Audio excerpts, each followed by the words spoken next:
क्या आप कभी सोचते हैं कि जीवन में सच्चा सुख क्या है?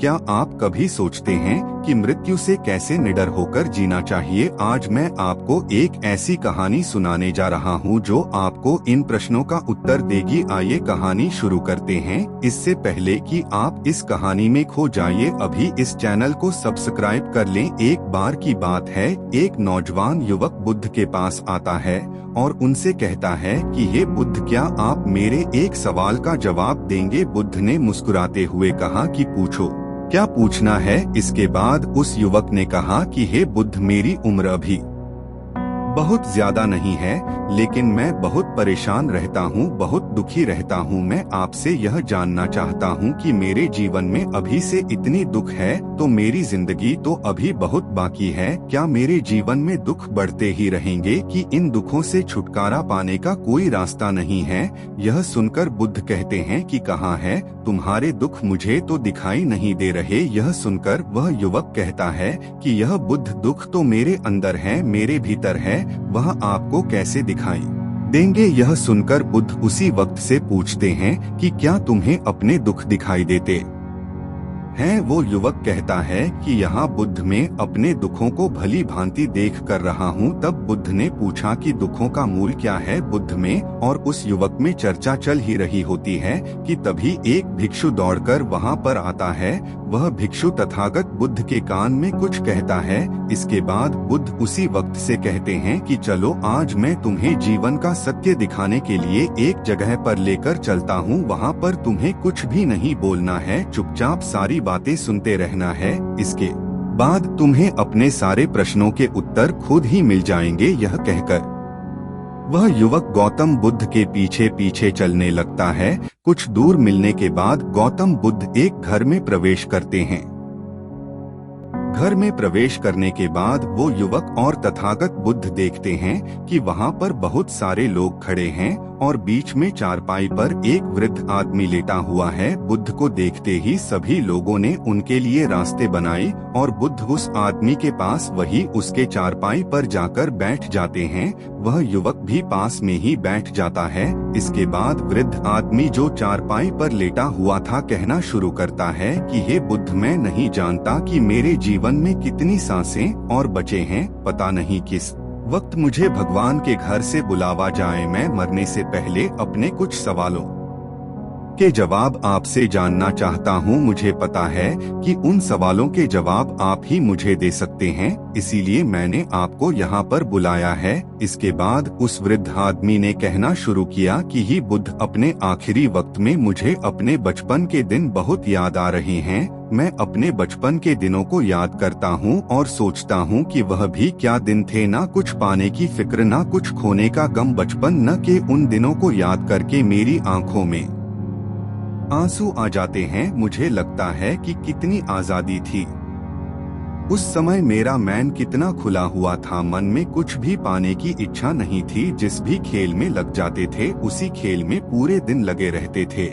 लेकिन कुछ समय बाद जैसे जैसे मैं बड़ा होने लगा, वैसे वैसे लोग मुझे जिंदगी की दौड़ में आगे निकलने के लिए कहने लगे। मेरे पिता अक्सर मुझसे कहा करते थे कि तुम पढ़ाई में अपने भाई जैसे क्यों नहीं हो, तुम दूसरे लोगों से पीछे क्यों रहते हो। यह सब सुनकर मेरा मन बहुत बेचैन रहने लगा। लोग मुझे बहुत ताने मारते थे क्योंकि ना तो मैं खेल में अच्छा था और ना ही पढ़ाई में अच्छा था। सब लोग मुझे किसी और की तरह बनने के लिए कहते थे और उन तानों से तंग आकर मैंने जीवन में कुछ हासिल करने का निश्चय किया। मैंने अपने आप से वादा किया कि मैं भी अपने भाई की तरह कामयाब इंसान बनूंगा और इसके लिए मैं दिन रात मेहनत करने में लग गया। शुरुआत में बहुत मुश्किल है, बहुत निराशा हाथ लगी, लेकिन मैंने हार नहीं मानी और मैंने खुद अपना व्यापार खड़ा कर लिया। उसके बाद मुझे कुछ पाने का एहसास हुआ। मुझे बहुत खुशी हुई क्योंकि जो लोग मुझे ताने देते थे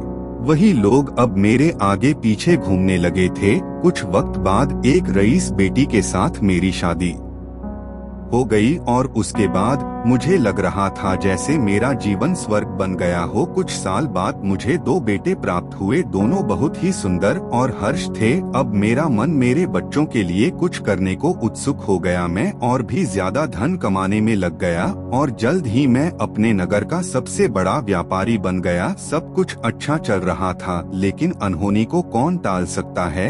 एक दिन अचानक मेरी पत्नी मुझे छोड़कर चल गई। इससे मुझे बहुत गहरा सदमा पहुंचा। मैं कई दिनों तक अपने घर से बाहर नहीं निकला। मेरे बेटे मुझे हिम्मत दे देते कि पिताजी माताजी तो नहीं रही और जो हो चुका वो वापस नहीं आ सकता, लेकिन हम दोनों भाई आपका हमेशा साथ देंगे, आपकी हमेशा सेवा करेंगे। आपको किसी बात की कोई चिंता करने की आवश्यकता नहीं है। और धीरे धीरे मैंने भी अपने मन को समझा लिया कि अब तो मुझे अपने प्रिया पत्नी के बिना ही जीना पड़ेगा। इसीलिए मैंने अपना मन अपने बेटों के साथ जोड़ लिया। उनकी खुशी में ही मुझे खुशी होती थी, उनके दुख में ही मुझे दुख होता था। इसके बाद मैंने कहा कि ही बुद्ध जीवन चक्र में अक्सर मुझे महसूस होता था कि आखिर जीवन क्या है, जीवन को उसकी गहराइयों में कैसे जाना जाए, यह कैसे जाना जाए कि मैं कौन हूँ और मैं इस दुनिया में क्या करने के लिए आया हूँ। ऐसे तमाम सवाल मेरे मन में उठते रहते थे। और मुझे आपके बारे में भी पता चला कि बुद्ध ऐसी ध्यान की प्रणालियों बताते हैं जिससे जीवन का मतलब समझा जा सकता है। लेकिन मैं हमेशा सोचता रहता था कि पहले मैं अपने जीवन से दुखों और परेशानी को दूर कर देता हूँ, उसके बाद ध्यान में मैं अपना पूरा मन लगाऊंगा। और यही सोच सोच कर मैं कभी ध्यान नहीं कर पाता था। धीरे धीरे वक्त भी तरह और आखिर में उम्र ढलने के बाद मैं बीमार पड़ गया। वैसे मेरे जीवन में कोई कमी नहीं रही। मेरे बेटों ने मेरा अच्छा साथ दिया। मैंने जीवन में बहुत कुछ हासिल भी किया, लेकिन अब मैं अपने जीवन में अगर पीछे मुड़कर देखता हूँ तो मुझे एहसास होता है कि मेरे बचपन के दिन ही सबसे प्यारे दिन थे। तब उस आदमी ने बुद्ध से पूछा, मैं चंद मिनट का मेहमान हूँ, यह मैं जानता हूँ, लेकिन क्या कुछ ऐसा सूत्र मुझे बता सकते हैं जिससे कि मैं सुकून से मर सकूं, मेरे मन के सारे सवाल जवाब शांत हो जाएं और मैं जीवन का असली मतलब समझकर मर सकूं। यह सुनकर बुद्ध ने कहा कि हर इंसान को बचपन के दिन प्रिय क्यों होते हैं, क्योंकि उस समय उसे कोई भी चिंता ही नहीं रहती। वह आजाद होता है, उसके मन में कोई लालसा नहीं होती। जिस काम में भी लग जाता है उसी में मग्न हो जाता है।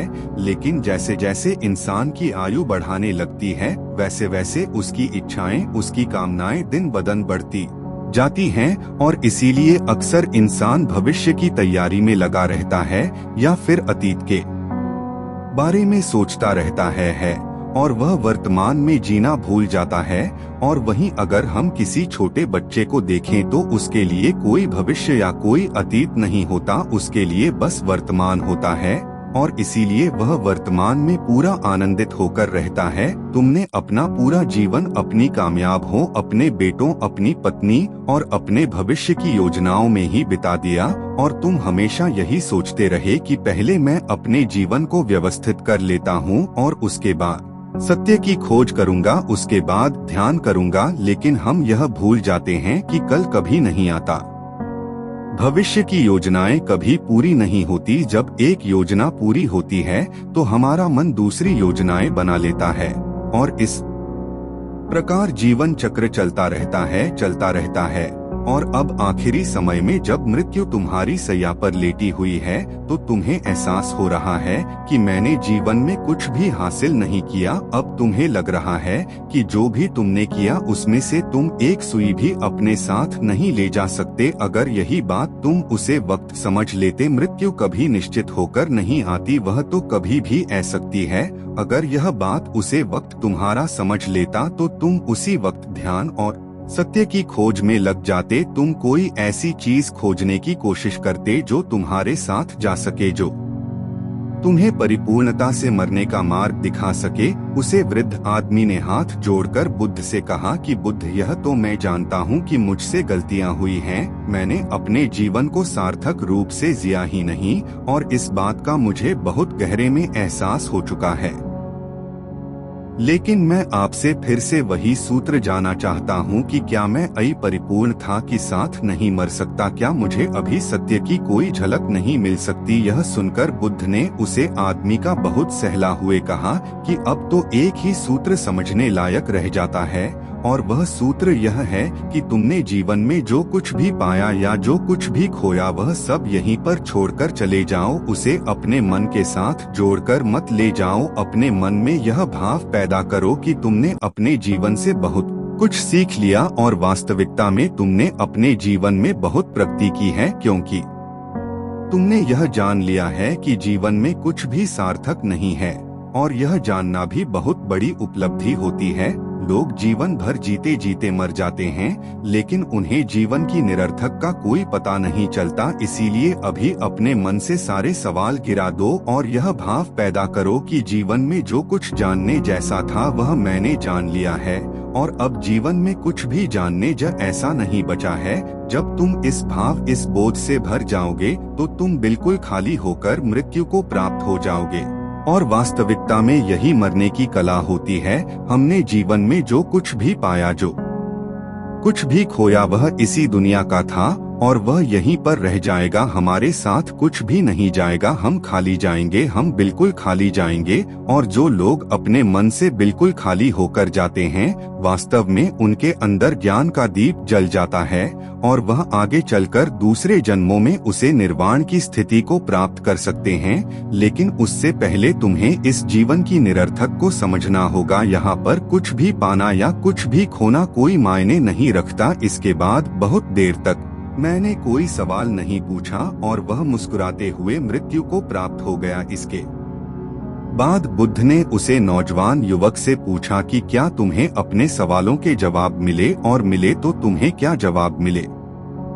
सभी को बताओ। उसी वक्त ने कहा कि हे बुद्ध, मुझे अपने सवालों के जवाब मिल गए हैं। वृद्ध आदमी के जीवन चक्र से मैं समझ गया हूँ कि जीवन में कुछ भी पाने जैसा नहीं होता। सुख हो या दुख हो, सब कुछ यहीं पीछे रह जाता है।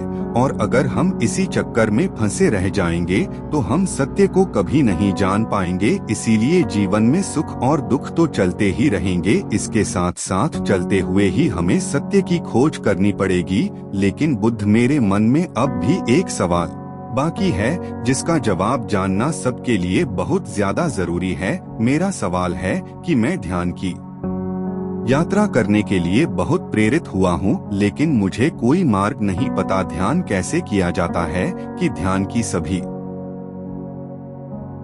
प्रक्रियाएं तुम्हें होश में लाने के लिए ही बनी है, तुम्हें वर्तमान में लाने के लिए बनी है। अगर तुम किसी भी काम को पूरी उपस्थित के साथ पूरे एकाग्र भाव से अपने आप को पूरा इकट्ठा करके कर सकते हो तो तुम ध्यान में ही होते हो। लेकिन हमारा ध्यान इधर उधर भट रहता है।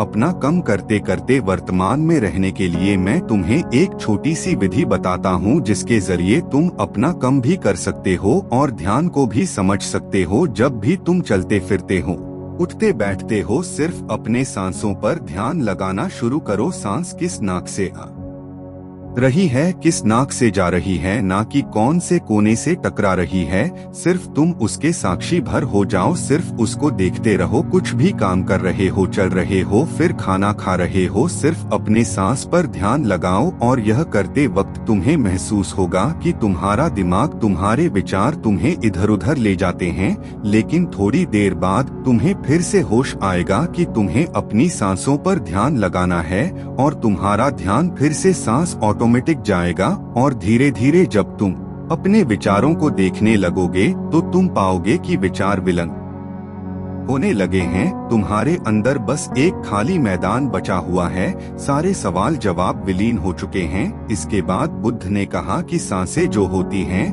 वह वर्तमान में चलती है, ना ही वह भविष्य में चलती है, ना ही अतीत में चलती है। वो वर्तमान होता है, वही वर्तमान स्थिति होती है। और जब तुम अपनी सांसों से जुड़ जाते हो तो तुम वर्तमान में ध्यान लगाना सीख जाते हो, क्योंकि सांसें जिन पर तुम ध्यान लगा रहे हो वो वर्तमान में चल रही होती है। इसके बाद धीरे धीरे कदम दर कदम तुम्हें ध्यान का खुद ही एहसास होने लगेगा। फिर तुम जो भी काम करोगे उसमें तुम्हारा पूरा चित्त लगा होगा।